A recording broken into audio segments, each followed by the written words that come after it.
আসসালামু আলাইকুম রহমতুল্লাহ বারাকাতু। আমি অ্যাডভোকেট আলাউদ্দিন। সকল অমুসলিম ভাইদের প্রতি রইল আমার অবিরাম ভালোবাসা। হাকান ফিদান, হাকান ফিদান হচ্ছে তুরস্কের একটা ব্ল্যাক বক্স। সেই হাকান ফিদান যখন বাংলাদেশে আসে তখন ভারতের মুদি মিডিয়া যাদেরকে সারা বিশ্বের কেউ বিশ্বাস করে না, সেই মিডিয়ারা দাবি তুলছে যে ভারতকে তুরস্ক চারিদিক থেকে ঘিরে ফেলছে। আসলে কি তাই? তুরস্ক কি ভারতকে চারিদিক থেকে ঘিরে ফেলছে?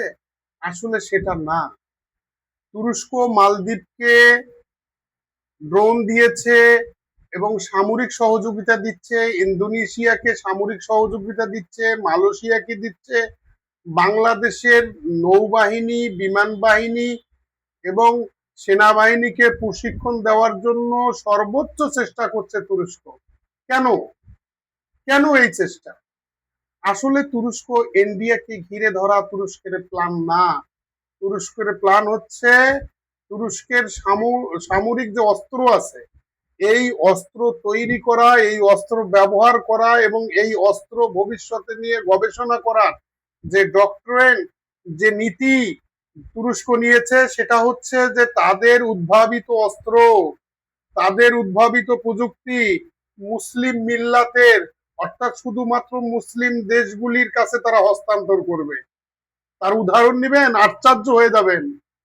গ্রেট ব্রিটেনের মতো দেশ তুরস্কের বাইকার কোম্পানির কাছ থেকে TB2 বিভিন্ন ধরনের ড্রোন নেওয়ার জন্য কত যে চেষ্টা করলো, সর্বোচ্চ দামে ক্রয় করার চেষ্টা করছে, কিন্তু তুরস্ক গ্রেট ব্রিটেনকে TB2 ড্রোন দিল না। দিল কাকে? সোমালিয়াকে। সোমালিয়ার চেয়ে গরিব দেশ আর দুনিয়াতে নেই। সেই সোমালিয়া পাইলো তুরস্কের ড্রোন, কিন্তু গ্রেট ব্রিটেন পাচ্ছে না। তার কারণ একটাই, তার কারণ একটা আপনাকে খেয়াল করতে হবে। দেখেন, লেবাননে সেনা একের পর এক লিটানি নদী পার হয়ে গেছে, গ্রামের পর গ্রাম ফসফরাস বোমা দিয়ে ধ্বংস করে ফেলছে এবং বাড়ি ঘর সব উড়াই দিচ্ছে। কিন্তু লেবাননের রাষ্ট্রপতি জোসেফ আউন, তিনি চোখে তেল দিয়ে ঘুমাচ্ছেন। উল্টা সংবাদ সম্মেলন করে কি বলছেন শুনলে আশ্চর্য হয়ে যাবেন।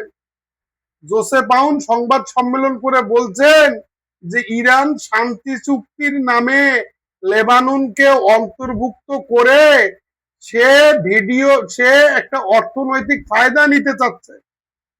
এই কত বড় গাদ্দার, কত বড় নেমুক হারাম, এ দাজ্জালের অনুসারী এই জোসেফ আউন, সে ইসরায়েলের বাহিনীর কাছে মাথা নত করে একটাই ইটও ছুরি মারতে পারে না। যেখানে মাত্র 5,000 হিজবুল্লাহ সেনা, এরা টোটাল ইসরায়েলকে আতঙ্কের মধ্যে রাখছে। সেখানে 1 লাখ সেনাবাহিনী নিয়ে যদি লেবানন মাঠে নামতো, ইসরায়েল ফিরত আসতে দিশা পাইতো না। কিন্তু জোসেফ আউন তার সেনাবাহিনীকে, তার বাহিনীকে ইসরায়েলের বিরুদ্ধে যুদ্ধ করতে দেবে না। কিন্তু ভারতের ধারণা ভুল। ভারতকে ঘেরার জন্য তুরস্ক বাংলাদেশে আসে নাই।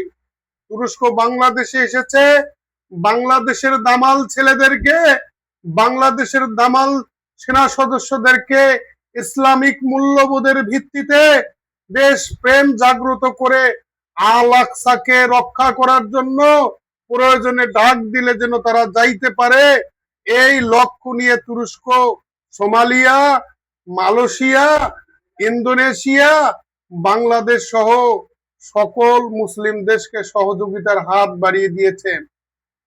আজ তুরস্কতে যেন সালাউদ্দিন আইয়ুবীর কণ্ঠ শোনা যাচ্ছে, যেন সালাউদ্দিন আইয়ুবী বলছে, মুসলিমরা কোথায়, জাগো। আল আকসা আমাদের সম্পত্তি। এই আল আকসাকে রক্ষা করতে হলে আমাদের জ্ঞানে, আমাদের মেধায়, আমাদের প্রযুক্তিতে, আমাদের সামরিক অস্ত্রে ও প্রশিক্ষণে এবং ব্যবহারে সর্বাধিক উন্নত হতে হবে। তা না হলে আল আকসা রক্ষা করা যাবে না। এর কৌশল হিসাবে তুরস্ক সিরিয়াকে নিজের নিয়ন্ত্রণে নিয়েছে এবং সিরিয়া সরকার তুরস্ককে তাদের একখানা ভূখণ্ড উপহার দিয়েছে, সার্বভৌমত্ব দিয়েছে, যে সিরিয়ার মধ্যে তুরস্কের এক খণ্ড জমি। এটা পৃথিবীর ইতিহাসে বিরল। তুরস্কের ভূখণ্ডে, সিরিয়ার ভূখণ্ডে তুরস্কের এক খণ্ড জমি। সেখানে তুরস্ক বিমান বাহিনী পরিচালনা করবে, সিরিয়ার বাহিনীকে শিক্ষা দেবে। আসছে সালাউদ্দিন আইয়ুবের বাহিনী। ভারতের গুদি মিডিয়া, তোরা সাবধান, তোরা চিন্তা করিস না বাবা, তোরা আমাদের প্রতিবেশী, তোদের দিকে আমরা তাকাবো না, তোদেরকে আমরা মারবো না, তোদের প্রতি আমাদের কোনো শত্রুতা নাই। তোরা শুধু আমাদের প্রতি হিংসা করবি না, বিদ্বেষ করবি না।